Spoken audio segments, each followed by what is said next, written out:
Alright, first day in Bluefields. What can you say? First impressions is, first of all, when I heard about Bluefields, some people have said, oh, it's the Africa of Nicaragua. And I thought, well, that's a bit of an exaggeration, which I think it is when you think about it. I'm like, have you ever been to Africa or any major European cities with a lot of diaspora from Africa? You understand when they say, yes, this is... Anyway, so one of the first. Oh, a lot of noise here. Let's move on. Okay, so first of all, one of the things I noticed is that there are a lot of taxi. If you've been to Nicaragua a few times, you will see they have a lot of different transportation modes. Like you have horses, drawn cart, horses, tuk-tuk, and you have tuk-tuks. But these type of taxis here, they're really tiny cars, and there are just loads of them in a bit like this one here. There are just loads of them in Bluefields, and why it's really different from everything else I've seen in Nicaragua is that when you hear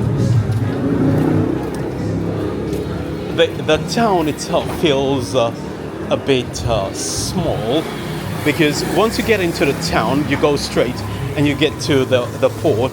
There isn't much else really to do. So you see these type of taxis, they're all over the place. And I think the reason why the streets are rather narrow, if you look at the streets of Bluefields, it's narrow. But anyway, what you noticed is that with the taxis, a lot of people actually stop them, get a ride, and because the Bluefields is a small town, I would imagine that during the hot season it can be rather a bit too much for people just walking around, so they take the taxis. I don't know how much it is. I'll have to find out how much the taxis cost. But the interesting thing is that a lot of people use them, and a lot of them are a bit nuts. They've seen better days, put it that way. I don't know why that is the case. Unlike, so you can see all the taxis just rolling by. I would guesstimate that maybe 80% of the cars you see in Bluefields going up and down on a daily basis are taxis, and they all come in different shapes. This is a Kia, the other one is a Lancia, another Kia. Kia mostly, it seems. Yeah, most of them are Kias, really tiny Kias, but it's not unusual sometimes to see like one person sitting beside the driver, and then you have like 4 or 5 people behind. And I thought that's absolutely amazing. All right, this is Hyundai, another taxi. So another one, Kia. They're mostly older cars, by the way. So I don't know why that. Well, I know why that is. Cheaper.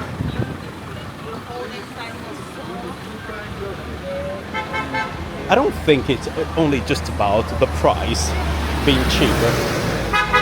I think it's also because the parts are a bit readily available around here. So mostly in Central America, a lot of Korean cars are very popular. Kia, Hyundai. So this is a Kia Sonet going past. So that's another popular one. And a lot of electric cars coming from Asia are also very popular in Central America. So Nicaragua being a more poorer country when compared to, say, when compared to, say, Costa Rica, I would then imagine that people would gravitate towards something that's a bit more affordable given the salaries here and the economic situation. So it does make a lot of sense. All right, so as we drove into Bluefields, I noticed that a lot of buildings were in construction and they just seem to have stopped for some strange reasons, which I don't really understand. It seems either they've been abandoned. This one says they're renting, so if you want to rent a house very close to the town. And this is the central obelisk of Bluefields. It's a roundabout. Anyway,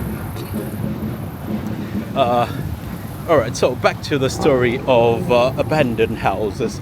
So what it seems to happen is that a lot of the houses, well, a lot, I've seen quite a few houses in construction, and it just seems to have, they just died during the construction, and nothing else has been done. It's either, my take is that they run out of money, or they're doing it. Most constructions anyway, when people run out of money and they stop, that makes sense. But the other side is that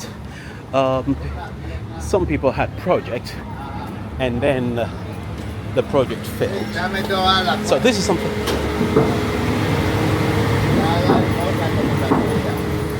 So that roast barbecue chicken is also something very popular here. People just seem to love them. So that is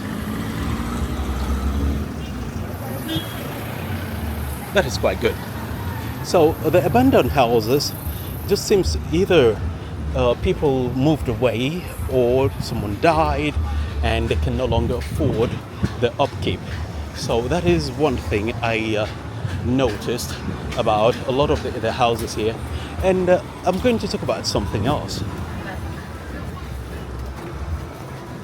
which I think is something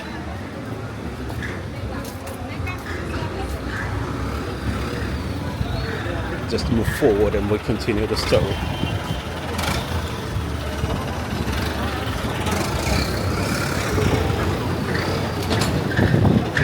So I was walking towards the Central Park here, so I'm just going to cross the road. More taxis. I think that the taxi concept, by the way, is very practical. It's just that you see a lot of them, but I think it's very practical because you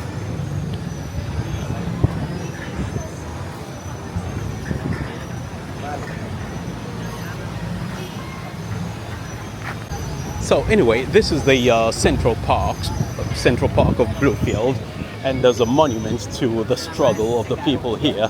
So this is where people come to take selfies, you know, like going to Trafalgar Square or something. I don't know. All right, let me just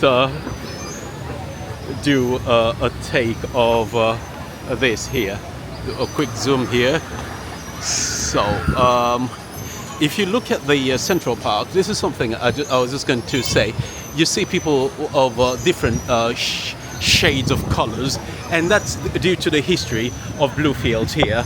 So it's a long history. I'll talk about that in another video. But anyway, so this is Bluefields and the Central Park. All right.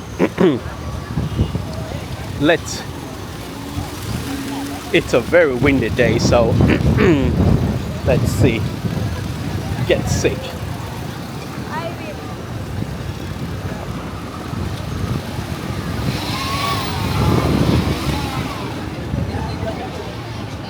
All right, so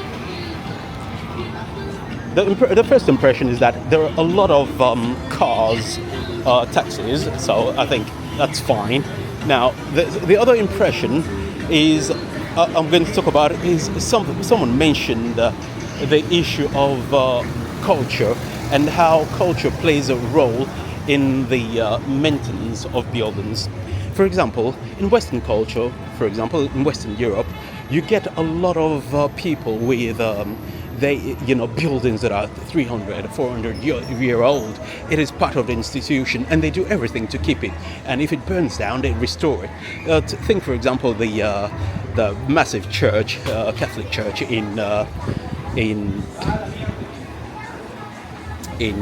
where is it? The Catholic church in France that burned down, and they did everything to restore it to its former glory.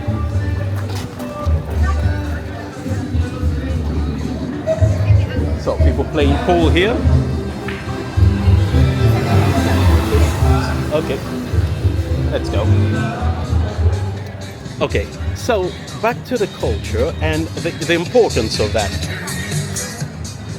So the person, I think it was a Nigerian, I don't know, a journalist or some TV commentator, and his idea was this, that in Nigeria, so I'm not going to generalize about, African culture, but anyway, his comments were very simple. Oh, a lot of students here, let's turn.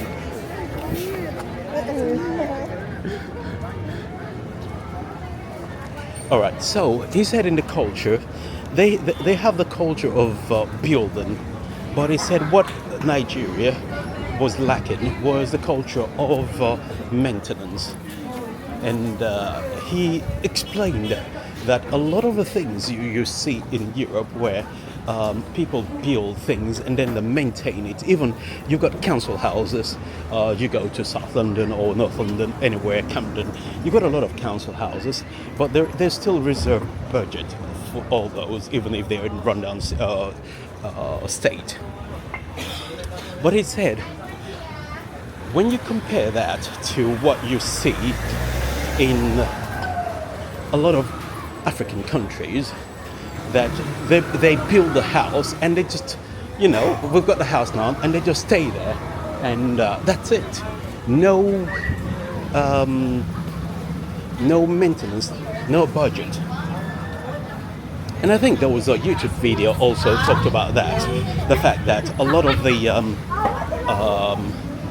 there was a Chinese guy talking to, he moved to Africa somewhere, and he was comparing the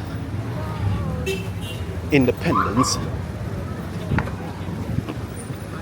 of a lot of African states. And he said, look, since the late 50s and early 60s, where a lot of these countries got their independence, why is it that a lot of the bigger African countries haven't made a lot of economic progress in the past 50, 60 years when you compare that to, say, China? And I thought that was an interesting question. And if you're wondering why I'm giving you this perspective, it is because we're in Bluefields, and Bluefields has been around for a very long time, in the 1600s, and basically it's been a part of Nicaragua for over, I think, 100 years, but it's been around for about 400 years when some Dutch pirates came here and settled here and used it as a base to go and raid other people.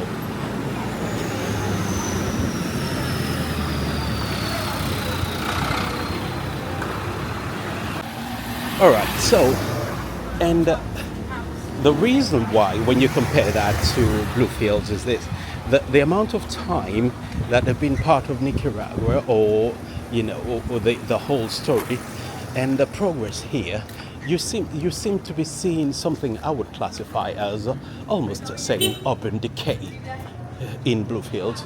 I know that those are strong words, but if you look at the roads, there are a lot of things that could be improved easily, but they haven't been. And I understand that part of this is because, well, finance. If you look at the state of Nicaragua as a whole, it's a lot of really countryside and a lot of underspending when it comes to infrastructure, and some of the roads in the past 10 years, the last time we came here, they've improved a lot. It is absolutely amazing, the progress.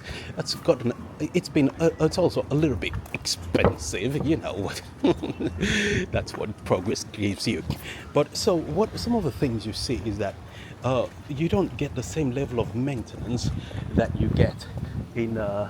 So you see houses that have been abandoned or just boarded up, and sometimes they've been painted, and you see they haven't seen painting in like generations, it just seems. And I could understand this is also part of I think one of the things that a lot of people don't understand when they poverty, what poverty does to you is that poverty, people say poverty is a state of mind. To a certain degree it is, because if you look at the roads here, it's well, and some of the houses here abandoned. So I think this is where the problem lies, that a lot of the people don't have the means to improve their the homes. So you start to see a bit of decay, and also you start to see people like garbage on the street.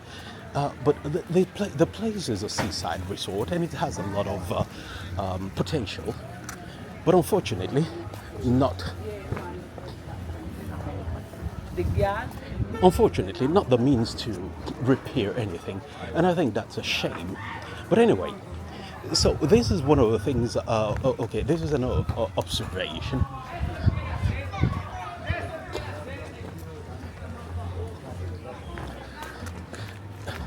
And now I'm walking into places I don't know where this is.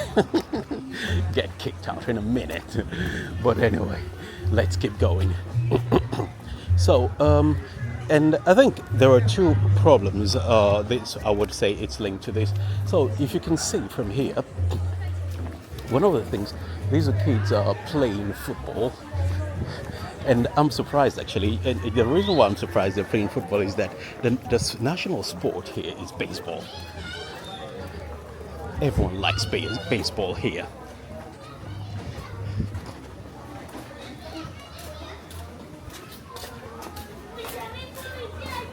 Anyway, so yeah, the lack of maintenance, I think the poverty, what it does to you, after a while, everything that's not normal becomes normal because you're in constant survival mode. And I think this is part of the problem that a lot of people face in Bluefields, where you have places like this.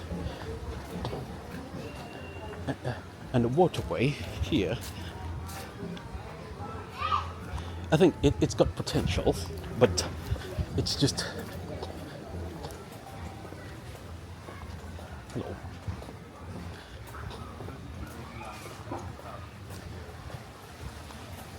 All right, it's got potential, and most of the problem here is that there is no infrastructure. I think I'm going to get lost as I keep winding through the neighborhoods here.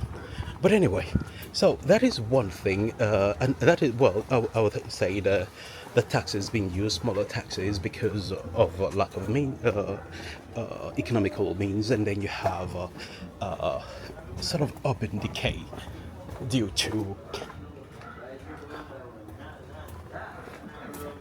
I don't know where I don't even know if I'm going into someone's.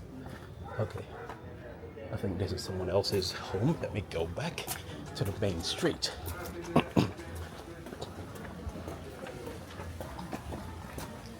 So I've just been told I've been going the wrong way, so I need to turn back, make a U-turn, and go back to the main street. So I think that is one issue. So the bigger Nicaraguan problem about finance is impacting Bluefields as well. And I think part of the reason why it impacts Bluefields a bit more is that it is far from everything. You'll be surprised if you look at the map of where a lot of the tourism go to in Nicaragua. San Juan del Sur, Rivas, and then you have the islands in Ometepe, then you have Let me see if I can cross here, cross the bridge.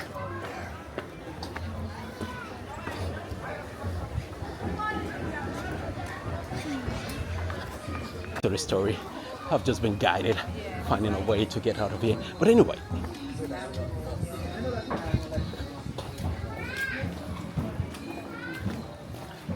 so if the bigger problem is that all the resources and improvements in the roads have been concentrated on that side, San Juan del Sur, Managua, Masaya, all the more bigger population. And if you were to compare that to here,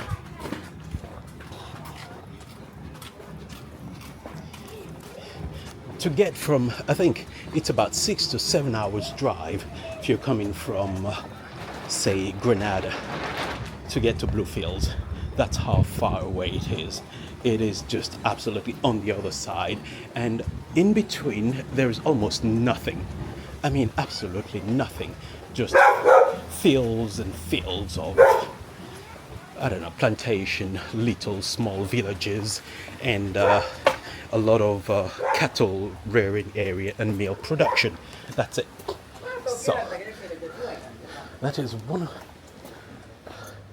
of the problems that people are facing in the area. Anyway.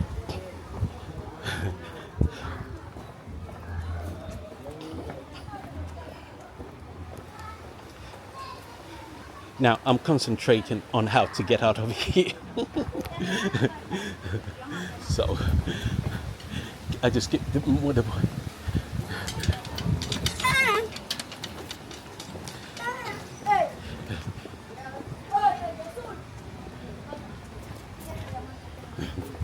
all right.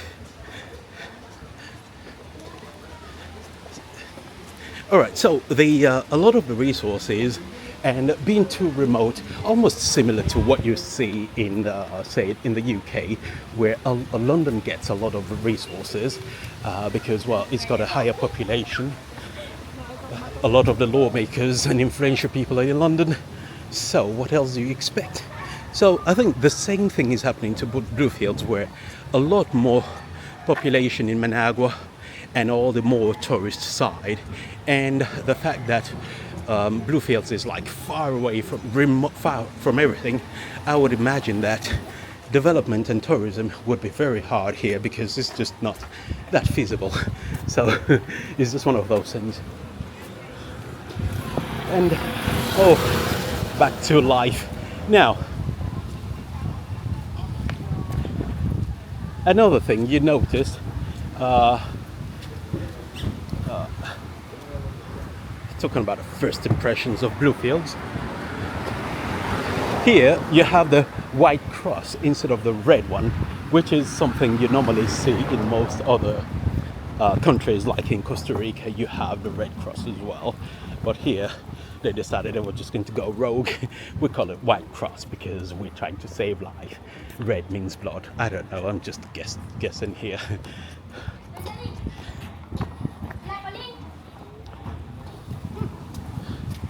All right.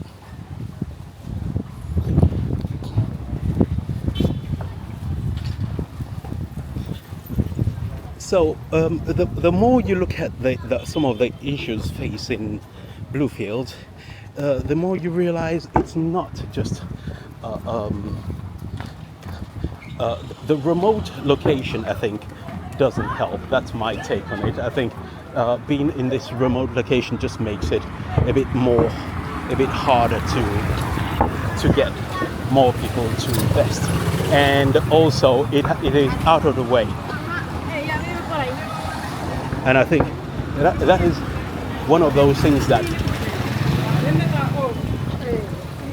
when it's too remote and you don't have anything unique, you don't have like Ometope, the massive volcanoes, even Ometope that has the volcano. I think proximity helps because you're just driving down from San Juan Sur up north, and before you get there you see Ometope, the islands. You take a boat, the boat is only about, let's say 15 minutes, you're on the island. So that is a good thing.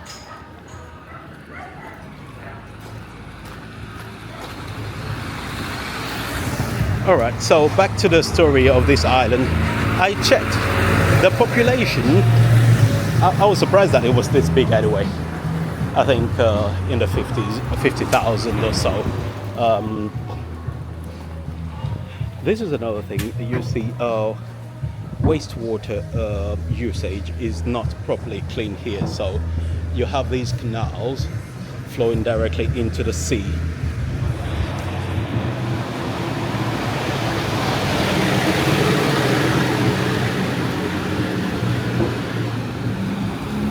So,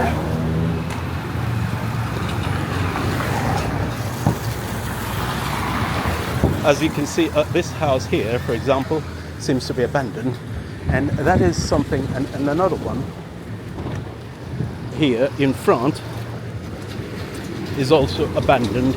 They've been there for, I would take it, they've been there for generations, and they just.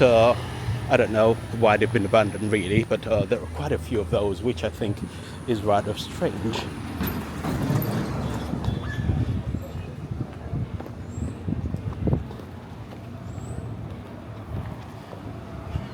So what can be done to fix this place up? Yeah, that's a very good question. Money, I think. The desire. A lot of people work hard here, and they have their boats. Some who are working the port. They have taxis. They sell food. They do all other things. Others have moved away. So.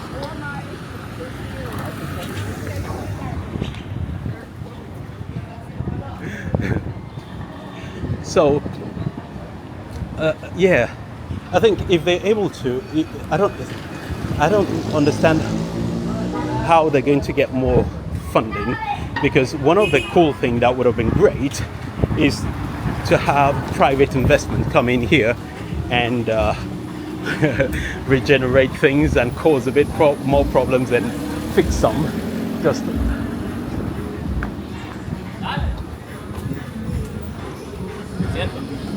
but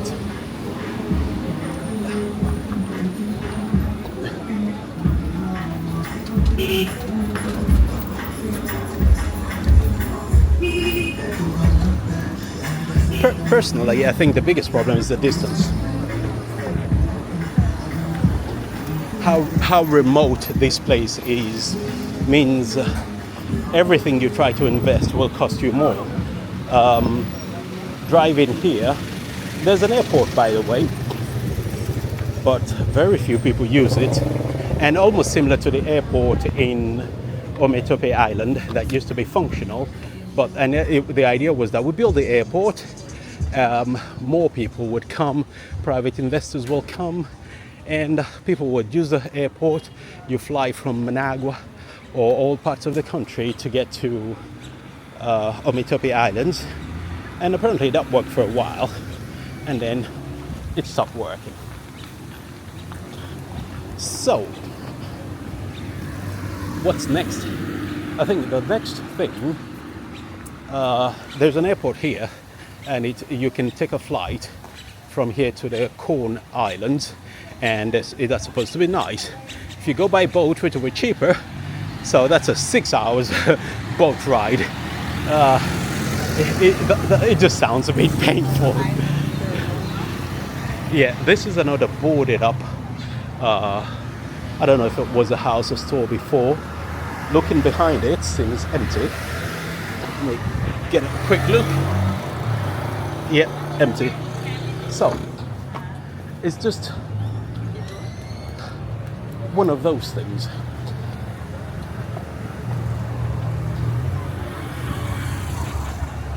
I think it's a shame. Anyway, those are my first impressions of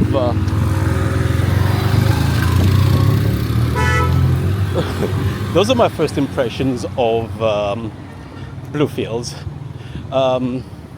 I was expecting it to be a bit more developed, to tell you the truth. I was expecting it to be a bit more, I don't know, to get this more Caribbean feel, coconut and all that stuff. And it's just like Oh, this is another abandoned building, and it's just like just a normal town with people, schools, uh, clinics, food, street food, and all that stuff. So yeah, it's an interesting place. We'll continue later.